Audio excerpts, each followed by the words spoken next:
He lost his wife when his daughter was still a baby. The death of his wife was a huge blow to her. He refused his father-in-law's request to help take care of the child. He wanted to raise the child alone. He wanted to be a qualified father. Mickey grew up slowly.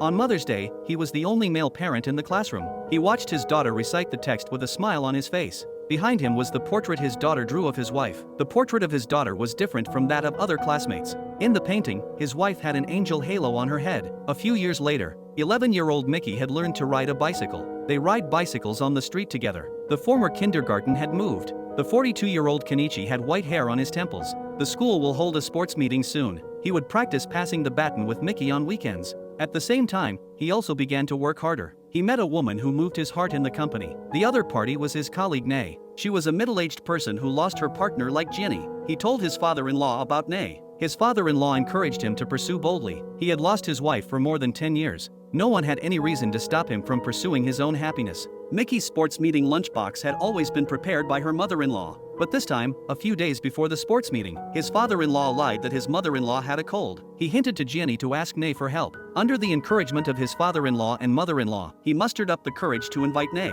To his surprise, Nay agreed without hesitation. They went to buy ingredients together the next day. Then he went home to practice making sushi, until he was about to leave at night. Nay confessed a secret to him. In fact, Nay had a miscarriage. She would not be able to have children again in the future. She hoped that Jenny could accept her imperfections. At the same time, she also hoped to have a chance to meet Mickey. People who are running towards each other often don't need to say much. Each other's feelings are always written in each other's eyes. After that, Jenny asked Mickey if she was willing to meet Nay, but Mickey always changed the subject. They went outside together to continue practicing the baton passing. After failing many times, the baton was passed steadily to Mickey, and Mickey seemed to have made up her mind at this moment. She should not become an obstacle to her father's pursuit of happiness. いいよ。お弁当のお礼も言いたいし。ありがとう。